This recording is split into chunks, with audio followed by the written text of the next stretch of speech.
शाजी आलमी, विपक्ष कह रहा है कि आपने सहयोगियों को झुंझुना थमा दिया। देखिए, जहां से पद मिला है वहां खुशी, जहां दिया गया है वहां खुशी, लेकिन है ना बेगानी शादी में अब्दुल्ला दीवाना। अब ना वो पद देने के लायक हैं ना पद लेने के लायक हैं, लेकिन बस मातम करना है। तो जो रुदाली गैंग है वो तो रोएगा, उनको तकलीफ होगी।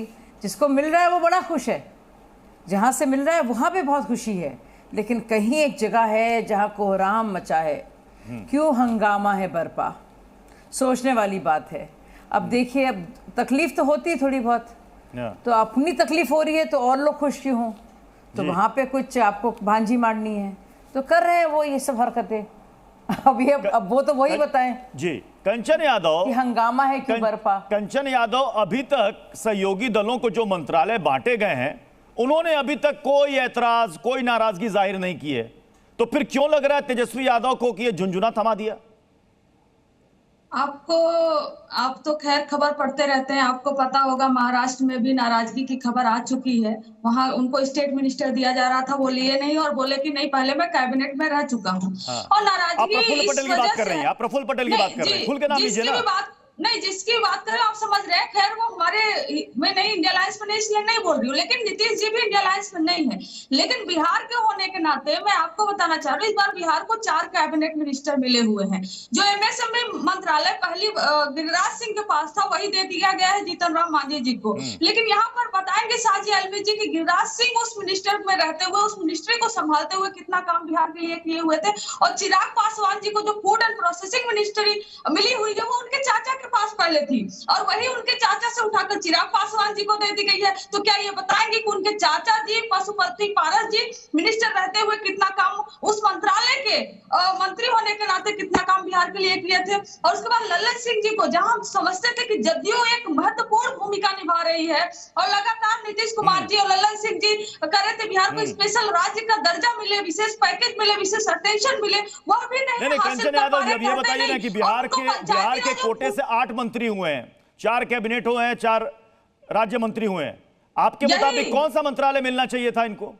बिहार कोटे को कौन सा मंत्रालय मिलना चाहिए था? आप हमेशा संख्या के हिसाब से देख रहे हैं, और बीजेपी भी, अरे आप 8 के बदले आप 16 दे देते, आप 32 दे देते अगर, लेकिन आप महत्वपूर्ण भूमिका नहीं देंगे उसमें। एमडीए को महसूस नहीं करवाएंगे। यूपी में देखिए, बिहार को रेलवे मंत्रालय मिला हुआ था, उसके बाद फिर वो ममता दीदी को चला गया था। खुद नीतीश जी वाजपेयी सरकार में रेलवे मिनिस्टर रहे हुए थे। तो कम से कम कुछ जो इम्पोर्टेंट पोर्टफोलियो था वो बिहार को देना चाहिए था, और इसलिए देना चाहिए था क्योंकि 14 में, 19 में और 2024 में तीनों बार बिहार एनडीए सरकार बनवाने में महत्वपूर्ण भूमिका निभा रही है। आप बिहार को नंबर से नहीं आंक सकते, आपको बिहार को शाजी आलमी, इन्होंने पास्ट के बारे में बात की कि एनडीए गवर्नमेंट में नीतीश कुमार रेल मंत्री बने। आप भूल गए शायद कंचन यादव जी, वो तो कृषि मंत्री भी थे एनडीए गवर्नमेंट में।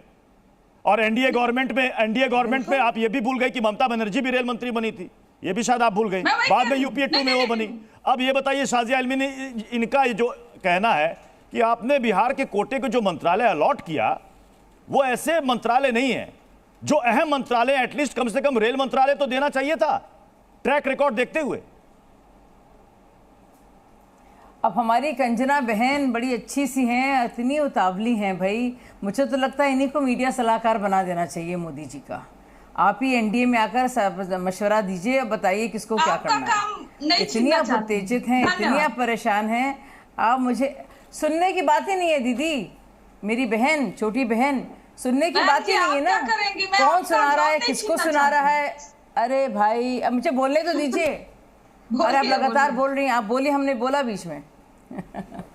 अरे मेरी प्यारी बहन, कौन सुन रहा है, किसको समझा रहा है, किसको समझना है, किसको नाराज होना है, किसको खुश होना है, छोड़ दीजिए। अपने दिमाग पर बोझ कम दीजिए, अभी थोड़ी देर तक आराम से बैठिए, सब अच्छा है, सब कुशल मंगल है। चित्रावाथम, कहाँ है इतना बोझ? आपके पास आ रहा हूं। अब यूपीए 1, यूपीए 2 में कई सहयोगियों को लेकर आप चले, उस वक्त भी कई सहयोगियों में नाराजगी भी देखने को मिली। यूपीए 2 में लालू यादव को आउट करके ममता बनर्जी को लाया गया रेल मंत्रालय में। तो ये तो अब प्रधानमंत्री का विशेषाधिकार है किसको रखना है, नहीं रखना है।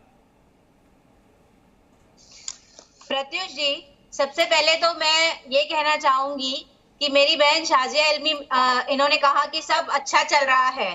शायद देश की हालत इनसे अभी तक देखी नहीं जा रही है और इनको समझ में ही नहीं आ रहा है कि जनादेश इनको इसलिए इतना कम मिला है 10 साल के अन्याय काल के बाद में। और फिर भी ये आज भी जो देश के सामने जटिल परिस्थितियां हैं, जो देश के सामने महंगाई, बेरोजगारी जैसी परेशानियां हैं, उसको वो एकदम नजरअंदाज कर रही हैं। और यही एक कारण था कि जनता है त्रस्त और भाजपा अपने में थी मस्त, और इस वजह से इनको वोट इस बार बिल्कुल मिला नहीं है। और यही कारण था कि मोदी 3.0 नहीं है, ये एनडीए 3.0 है, मोदी सरकार नहीं है ये मोदी जिनके सहारे आज आए हैं सत्ता में, उनको वो किस तरीके से साइडलाइन कर रहे हैं, ये भी देखने लायक चीज है। जनता ने जनादेश कास्ट सेंसस के ऊपर दिया था, जनता ने जनादेश आरक्षण के ऊपर दिया था, जनता ने जनादेश संविधान बचाने के ऊपर दिया था, जनता ने जनादेश महंगाई, बेरोजगारी जैसी परेशानियों के ऊपर दिया था। आप मुझे बताइए, नॉन परफॉर्मिंग मिनिस्टर्स को इन्होंने रिपीट किया है, महंगाई फाइनेंस मिनिस्ट्री। नहीं, मैं कांग्रेस से जानना चाह रहा था कि क्या जो विभागों का बंटवारा हुआ है वो ठीक नहीं हुआ है, जो आरजेडी कह रही है? क्या आपने झुंझुना थमा दिया बिहार कोटे के मंत्रियों को? मैं वही बोल रही हूँ, मैं वही बता रही हूँ आपको कि बिहार ने जितने संख्या इनको दी है, हाँ। और जिनके सहारे एनडीए 3.0 बनी है, उस हिसाब से, और जो आने वाले दिनों में बिहार के सामने विधानसभा के चुनाव है और जो लक्ष्य इनको लेके जाना है, मुझे नहीं लगता है कि बिहार के पास कोई भी महत्वपूर्ण ऐसी पोर्टफोलियो है जिसके माध्यम से वो बता सके कि जातिगत जनगणना या सीए या यूसीसी ऐसे किसी भी महत्वपूर्ण चीजों पे ये ठीक है। मैं फराज किदवई का रुख कर रहा हूँ। फराज किदवई साहब, आपने सुना शाजिया इल्मी ने शुरुआत में ये कहा कि कुछ तो लोग कहेंगे, लोगों का काम है कहना। ये तो रुदाली गैंग, इनको हर चीज में रोना है। विभागों का बंटवारा हो गया, सरकार अच्छे से चल रही है, विपक्ष सरकार गठन नहीं कर पाए, तो कुछ ना कुछ तो उनको कहना है। प्रत्युष जी, देखिए शाजिया बहन ने जो कहा, ऑपोजिशन नहीं कह रहा है। आपने अब ये खबर दिखाई थी कि आरएसएस चीफ मोहन भागवत जी ने मणिपुर के बारे में कुछ बोला है। उस खबर को आप पूरा बता दीजिए। और ये इंडियन एक्सप्रेस में वही खबर निकली है जिसमें मोहन भागवत जी ने कहा है कि true sevak never arrogant, decorum not kept in polls. Mohan Bhagwat ji ने, अगर इसको आप पूरी खबर पढ़िएगा तो इसमें उन्होंने कहा है कि असली सेवक वही है जिसमें अहंकार नहीं होता है प्रत्युष जी, और दूसरों की भावनाओं को हर्ट नहीं करता है। यह सीधा इशारा प्रधानमंत्री जी के लिए था। दूसरी बात, मोहन भागवत जी कहते हैं कि इस इलेक्शन में बीजेपी ने डेकोरम नहीं मेंटेन किया।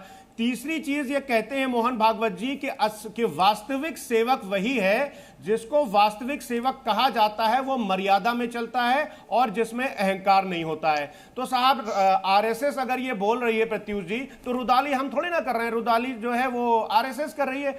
दूसरी बात रही ये जो पोर्टफोलियोज हैं उनके बंटवारे की।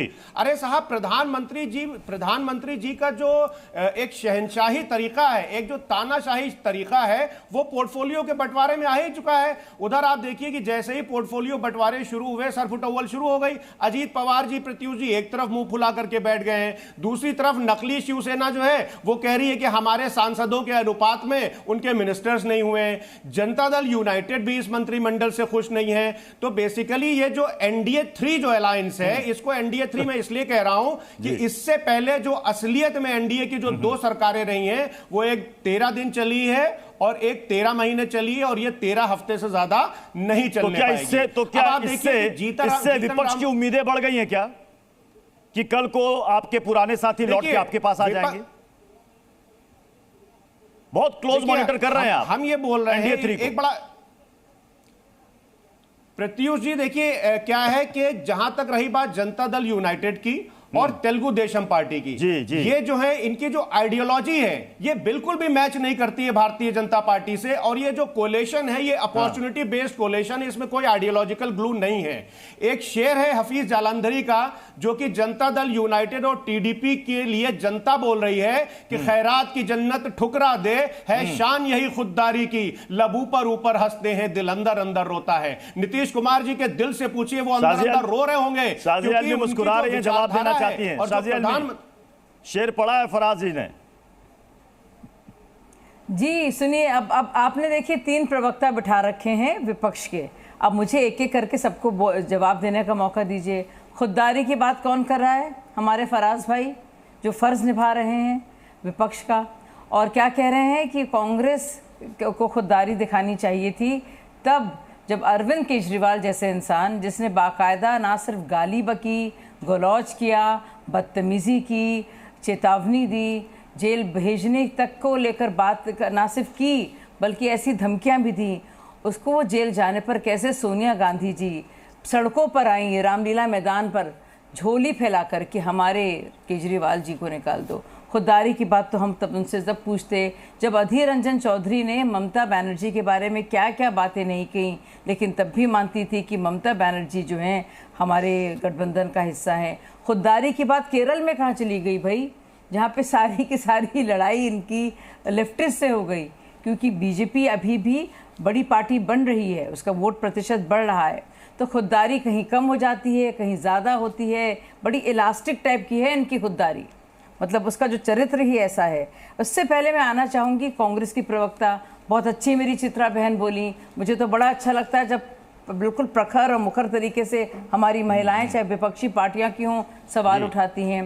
भाई हम तो इंतज़ार कर रहे हैं खटाखट का, और सुनने में तो ये भी आया है, मैं आपसे बस जानना चाहती हूँ चित्रा बहन मेरी प्यारी छोटी, कि ये सच है क्या कि तेलंगाना में और हिमाचल में और कर्नाटक में आप ये फटाफट शुरू कर रहे हैं?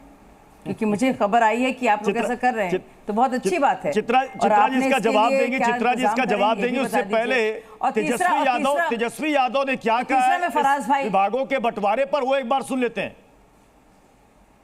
जिस हिसाब से विभागों का जो बंटवारा हुआ, हालांकि ये तो प्रधानमंत्री का है कि किसको क्या विभाग देते हैं, काम किसी भी विभाग में होना चाहिए, लेकिन जो बिहार की वजह से आप प्रधानमंत्री बने और मंत्रालय जब बिहार के लोगों को दिया गया तो कहीं ना कहीं से झुनझुना जो है थमाया गया।